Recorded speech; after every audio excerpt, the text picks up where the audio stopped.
guys, what is up? It is James Penrose here, back again for my second video tonight, and for my next video on my channel. I'm back again, 2 videos in one, same clothes, obviously, you know, recording this on the same day and talking about yet another one of the matches that's going to be happening for Wrestlemania 33, and this is the video that, honestly, along with a couple of other matches that I've talked about, or going to talk about, this is the one I'm up there with most looking forward to, and that's for the SmackDown, well, just the WWE Championship match between Bray Wyatt as the champion, going one-on-one with the Viper, Randy Orton. Honestly, round of applause to WWE. This is one of the feuds that's just been absolutely phenomenal. Like, one of the main things with SmackDown Live, why it's topping Monday Night Raw in terms of ratings, in terms of character development, storyline progression and all that jazz, is because they always have a plan. They always have a long-term plan. And that's one of the things that's been lacking with WWE as of late with the past year. It's the fact whatever they do, they always do short-term. They're never in it for the long haul. Every storyline they have always leads to nothing. But ever since SmackDown Live has become apparent, ever since the draft, oh boy, have they given opportunities. Have they given storylines that have just took off and just blown the roof off the place? And this is one of them. Bray Wyatt versus Randy Orton. And can I just emphasise how much this has done for Bray Wyatt in particular? Like, Randy Orton is one thing, but Bray Wyatt, literally, this feud has skyrocketed his career at a time where he's been going up and down, up and down, up and down like a fucking roller coaster. Like, this is going to be his year. 2017 is going to be his year, and what a phenomenal start it's been. How at the start, when they did this feud, when they first did this feud, going towards Backlash, I'll be honest with you guys, I was, meh about this feud. Like, I was like, take it or leave it. It's another good opponent for Bray Wyatt, but ultimately, are they really going to take this anywhere? Are they really going to make me want to see this go further and further and further? And at first, I didn't think they would. Oh, boy, was I wrong. Oh, my God, was I wrong. They have took this to another level. How you started these two off, they had a match at Backlash, I think they had one at No Mercy and blah blah blah, and Randy Orton could not beat Bray Wyatt. Like, Bray Wyatt always had the upper hand in some way or some form or fashion, and eventually it got to a point where Randy Orton said, if you can't beat them, what do? You join them. You can't beat them, join them. And by blow and hold, that's exactly what he did. Randy Orton ended up turning heel for a short period of time and joining the Wyatt family. Now, eventually, we all knew what was coming. This was all Randy Orton's plan to try and betray Bray Wyatt and get him to the WWE title picture once again. But the more he was with Bray Wyatt, the more he was involved with the Wyatt family and Luke Harper and all that, the more I kept on wanting to see it, because a heel Randy Orton with Bray Wyatt in the Wyatt family, along with Luke Harper, they gelled like peanut butter and jelly, I'm telling you. Well, not peanut butter, I don't know where that came from, but nevertheless, they gelled so well as a tag team. Again, how it's done so much for Bray Wyatt. He finally won, after 3.5 goddamn years, he finally won his first major title in the WWE. He won the tag team championships with Randy Orton at tables, ladders and chairs against the American Alpha, I believe it was. Now, we can all say, oh, it lasted a week or two or whatever.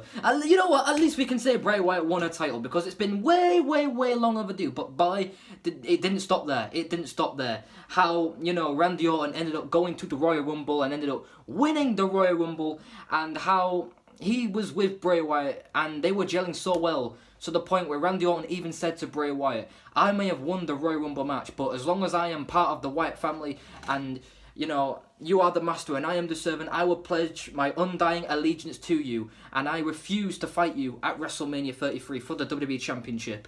And at that point, I at first was confused. I was like, oh, okay, what the hell is this? Are they just literally, just like that, going to strip Randy Orton of his title match, despite the fact that he won the Royal Rumble? I was like, nah, there's no way on earth they would do that. And in fact, they were teasing at a couple of points. He ended up, like I said, going back to the Shane McMahon and AJ Styles video, they talked about how they ended up having a battle royal to determine the #1 contender, and how that ended in a draw, and AJ Styles and Luke Harper had to have a match, which AJ Styles won, but then he got put in a match with Randy Orton, which Randy Orton ended up winning, because we all remember that segment, that oh so glorious segment where Bray Wyatt was just left in tears, in tatters, after Randy Orton burnt down the Wyatt family compound, I should say, where he talks about how, oh, this is your temple, isn't it? This is where the soul of the sister of Satan himself was put to rest, and that's Sister Abigail.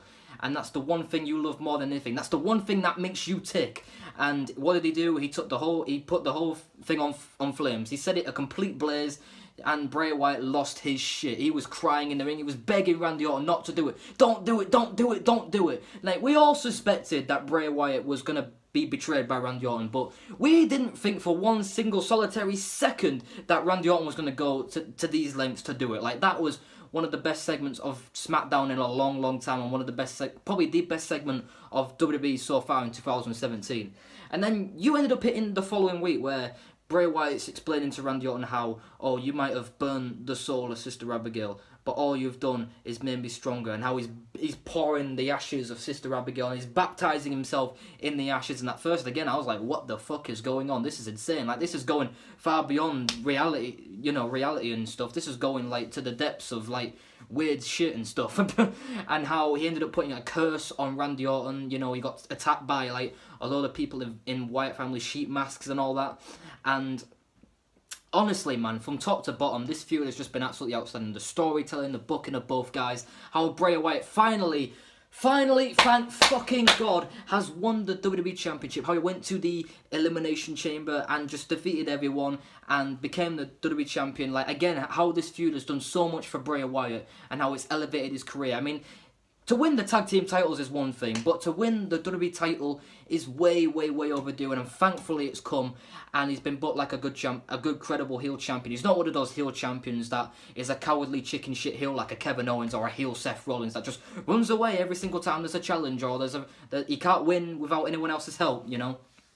At least Bray Wyatt looks strong, and that's how he's going to look going into WrestleMania. He's going to have a great match with Randy Orton.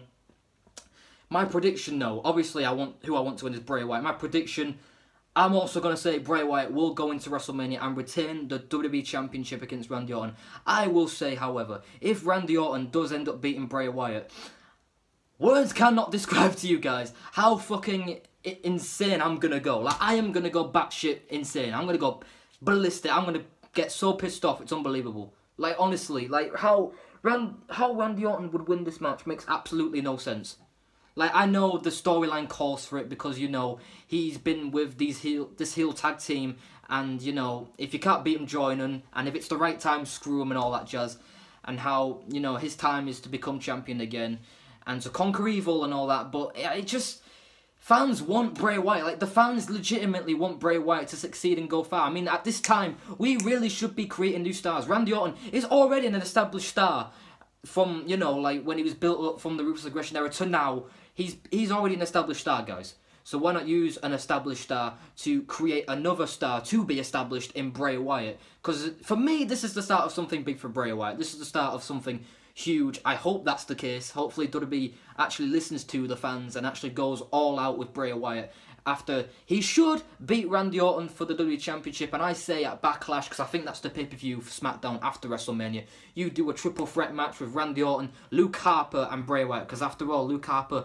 is the one that, you know, finally turned on Bray Wyatt after felt like he was his puppet, you know, the slave and all that, and he's now set free. So that would make sense if we were to do a triple threat match at Backlash and have Bray Wyatt retain again. And you know what? I even wouldn't be mad. Well, I say I wouldn't be mad if Luke Harper became the WWE Champion. But for me, guys, do you think it's too soon? Personally, I think it would be a bit too soon. I say build Luke Harper up a bit more. Keep him on SmackDown. Hell, you know what? I say we move Braun Strowman to SmackDown. Yeah, I said it. I fucking said it. Move Braun Strowman over to SmackDown, because unlike, you know, Roman Reigns, Braun Strowman is actually booked like a monster heel, someone who we can actually sink our teeth into and want to watch to see.